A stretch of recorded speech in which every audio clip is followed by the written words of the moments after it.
नमस्कार मेरी crime petrol family, मैं आकाश देशवाल एक बार फिर आपका स्वागत करता हूं एक नई वीडियो में। आज की वीडियो शुरू करने से पहले आपका धन्यवाद। जो पिछली वीडियो विनोद मटकर पर हमने बनाई थी उसको आपने खूब पसंद किया। आज की इस वीडियो में उस शख्स की बात करेंगे जो कभी कबड्डी खेलने का दीवाना हुआ करता था और खेल खेल में कब उसने अंडरवर्ल्ड की दुनिया का रास्ता पकड़ लिया उसे कभी पता ही नहीं चला। हम बात कर रहे हैं सदा पावले की। इसका पूरा नाम था सदाशिव पावले और ये अरुण गवली के लिए काम किया करता था। इसका एक बड़ा भाई भी था आनंद पावले, जो रेलवे में काम किया करता था। वहीं अगर सदा पावले की बात करें तो ये शुरुआती दिनों में स्कूल की पढ़ाई पूरी करने के बाद मिल में काम करना शुरू करता है। अब खेल में कई बार इसकी लड़ाई भी हुआ करती थी जिस लड़ाई ने इसके अंदर का डर निकाल दिया था। अब कुछ समय मिल में काम करने के बाद वो मिल किसी कारणवश बंद हो जाती है तो उस समय ये एक शूटर रमा नायक के टच में आ जाता है। अब रमा नायक ही वो शूटर था जिसने सदा पावले को अरुण गवली से मिलवाया था। रमा नायक और उसके साथी की मौत के बाद सदा पावले ही एक ऐसा भरोसेमंद था जो अरुण गवली के सारे काम किया करता था। इसका रुतबा अपने गैंग में भी ऐसा था कि सब इसे मामा कहकर बुलाते थे। ये बेहद डेयरिंग किस्म का इंसान था और अपने दुश्मनों को उनके घर में घुसकर मारने की हिम्मत रखता था। इसके बारे में कहा जाता है कि किसी को भी मारने से पहले ये सोचता तक नहीं था और इसी वजह से अरुण गवली अपनी गैंग में सबसे ज़्यादा उसे मानता था, उस पर भरोसा किया करता था। इसका गैंग में अहम रोल था वसूली करने का। इसका खौफ इतना था कि अगर इसने किसी बिल्डर को फ़ोन कर दिया तो समझो जितना पैसा इसने मांगा है वो उसके पत्ते पर उसके घर पर पहुंचा देता था। कहते हैं जब अरुण गवली ने पॉलिटिक्स ज्वाइन की तो थाने का एक पॉलिटिशियन जो बिल्डर का भी काम करता था उसने अरुण गवली को लेकर उल्टा सीधा बोल दिया, जिस पर यह बात सदा पावले को पता लगती है। उसके ऑफिस पहुंच गया और उसके सामने उसकी टेबल पर गन निकाल कर रख दी और सिगरेट पीने लगा। उसका रुतबा देखकर वो बिल्डर इतना डर गया कि उसने सदा पावले के बिना कुछ बोले ही उससे माफ़ी मांगनी शुरू कर दी। लेकिन सदा पावले ने उससे कहा कि अब वो अपनी जान की कीमत पैसे देकर चुकाएगा और उससे भारी भरकम रकम देने के लिए कहा। अब इस पर बिल्डर ने थोड़ी सी माफ़ी मांगने के बाद अरुण गवली को फ़ोन मिलाया और फ़ोन पर अरुण गवली से माफ़ी मांगी और रकम को थोड़ा कम करने को कहा।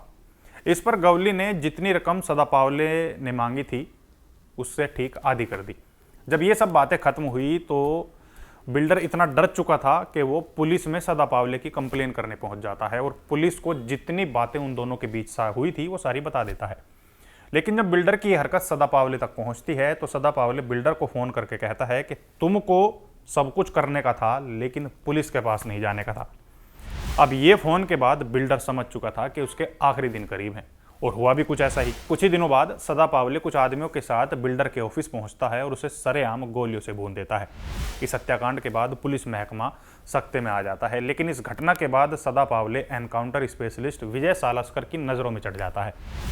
अब सालस्कर को एक टिप मिलती है कि ये कहीं भाई खाला में छुपा हुआ है तो ये तुरंत एक टीम बनाकर भाई खाला के दंगड़ी चोल में छापा मारता है, लेकिन इस छापेमारी में उनके हाथ कुछ नहीं लगता।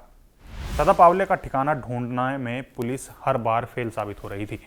इसी दौरान एक शख्स और था वल्ला भाई ठाकर, जो कि रघुवंशी मिल का मालिक था।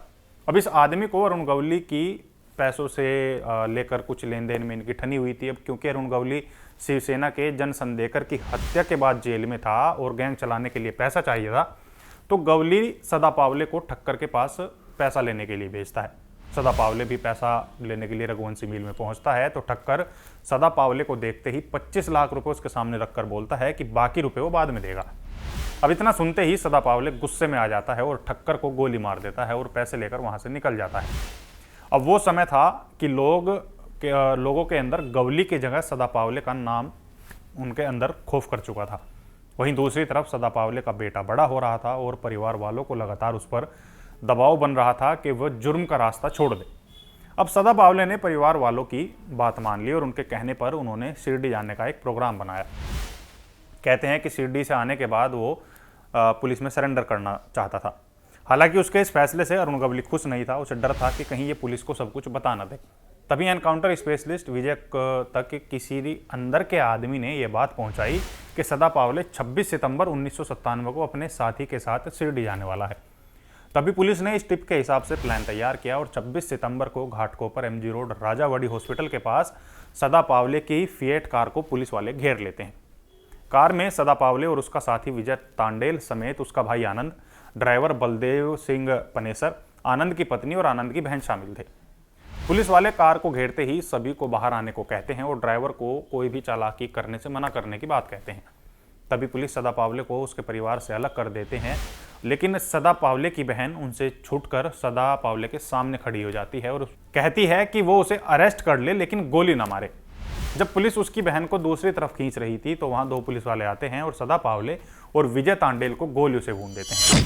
अब इस एनकाउंटर के बाद सदा पावले की बहन ने कोर्ट में पुलिस के खिलाफ पिटीशन दायर की, जिसमें लिखा था कि उसके भाई का फेक एनकाउंटर किया गया है। लेकिन पुलिस ने इसके जवाब में कहा था कि सदा पावले और विजय तांडेल के पास AK-47 जैसा खतरनाक हथियार था और पहली गोली उन्होंने चलाई थी, जिसके जवाब में उन्हें गोली चलानी पड़ी और उन दोनों का एनकाउंटर करना पड़ा। कोर्ट ने इस केस में पुलिस वालों को सही ठहराया और सभी पुलिस वालों को शक के घेरे से बाहर कर दिया गया। कहते हैं कि आज भी सदा पावले के एरिया में उसके नाम से कबड्डी खेली जाती है। तो ये थी सदा पावले की कहानी। उम्मीद करते हैं आपको ये कहानी पसंद आई होगी, और अगर आपने अभी तक हमारे चैनल को सब्सक्राइब नहीं किया है तो आप ज़रूर सब्सक्राइब कर लें, क्योंकि हम आप लोगों के लिए क्राइम से जुड़ी अलग अलग स्टोरी लाते रहते हैं। आपको ये स्टोरी कैसी लगी हमें कमेंट में ज़रूर बताएं। अब हमें दीजिए इजाज़त। नमस्कार।